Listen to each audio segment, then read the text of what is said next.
ಇಡೀ ನಮ್ಮ ಕರ್ನಾಟಕದಲ್ಲಿ KSRTC ನೌಕರರು ಇವತ್ತು ಪ್ರತಿಭಟನೆ ಮಾಡ್ತಾ ಇದ್ದಾರೆ.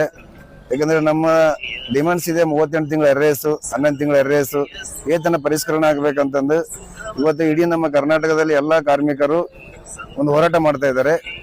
ಅದಕ್ಕೆ ನಾವು ಇಲ್ಲಿ ಬಸವ ಕಲ್ಯಾಣದಲ್ಲಿ ಎಲ್ಲಾ ಕಾರ್ಮಿಕರು ನಿಂದಿಸ್ಕೊಂಡು ಮಾಡ್ತಾ ಇದ್ದೇವೆ. ನಾವು ವೇತನ ಪರಿಷ್ಕರಣೆ ಆಗ್ಬೇಕು ಅಷ್ಟೇ. ಈಗ ನಮ್ದು ಎಲ್ಲ ಹೆಂಡತಿ ಮಕ್ಕಳು ನಮ್ಮ ನಂಬ್ಕೊಂಡು KSRTC ಡ್ರೈವರ್ ಕಂಡಕ್ಟರ್ಸ್ಗಳು ಮಕ್ಕಳು ನಂಬ್ಕೊಂಡು ಎಷ್ಟೋ ಜನ ಸ್ಕೂಲ್ ಹೋಗ್ತಾ ಇದಾರೆ, ಅಲ್ಲಿ ಹೋಗ್ತಾ ಇದಾರೆ. ನಾವು ಬರೋ ಸಂಬಳದಲ್ಲಿ ನಮ್ಮ ಮಕ್ಕಳಿಗೆ ಓದಿಸಕ್ ಬರಕ್ ಆಗ್ತಾ ಇಲ್ಲ. ಸೊ ಅದಕ್ಕೆ ನಮ್ಮ ಸಂಬಳ ಜಾಸ್ತಿ ಆಗಲಿ ಅಂತಂದು ಇಡೀ ನಮ್ಮ ಚಾಲಕ, ನಿರ್ವಾಹಕರು, ಮೆಕ್ಯಾನಿಕ್ ಸಿಬ್ಬಂದಿಗಳು ಎಲ್ಲರೂ ಇದಕ್ಕೊಂಥರ ಹೋರಾಟಕ್ಕೆ ಬೆಂಬಲ ಕೊಡ್ತಾ ಇದ್ದಾರೆ. ಸೊ ಅದಕ್ಕೆ ವೇತನ ಪರಿಷ್ಕರಣೆ ಆಗಬೇಕು, 38 ತಿಂಗಳ RS ಬರಬೇಕು, 11 ತಿಂಗಳ RS ಬರಬೇಕು.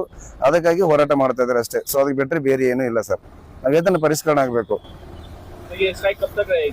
ಸರ್. ಏನೂ ಇಲ್ಲ, ನಮ್ಗಿಂತ ಮೇಲ್ಗಡೆ ಇದ್ದಾರೆ ಬೆಂಗಳೂರಲ್ಲಿ, ಮೈಸೂರಲ್ಲಿ ಎಲ್ಲ ಅಧ್ಯಕ್ಷ, ಉಪಾಧ್ಯಕ್ಷ ಅಂತ ಇದ್ದಾರೆ. ನಮ್ಮ ಕಾರ್ಮಿಕರ ಸಂಘಟನೆಗಳು ಇದ್ದಾರೆ.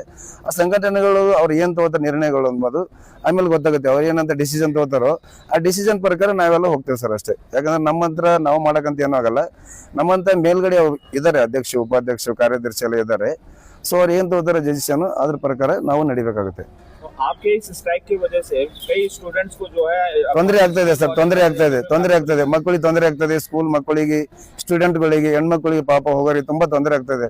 ಬಟ್ ಅದಕ್ಕೆ ಏನು ಮಾಡಕ್ಕಾಗಲ್ಲ. ಯಾಕಂದ್ರೆ ಎಲ್ಲರೂ ಇಷ್ಟು ಈಗ ಒಂದ್ಸಲ ಕರೆದ್ರು CM ಅವ್ರು, 2 ಸಲ ಕರೆದ್ರು, 3 ಸಲ ಕರೆದ್ರು, ಅದು ಏನು ವೇತನ ಪರಿಷ್ಕರಣೆ ಆಗಿಲ್ಲ. ಅದಕ್ಕಾಗಿ ಅವರೆಲ್ಲ ಏನ್ ಜಜ್ಮೆಂಟ್ ತಗೊಂಡಿದಾರೋ ಅದ್ರ ಪರವಾಗಿ ನಾವು ಮಾಡ್ತಾ ಇದ್ದೇವೆ.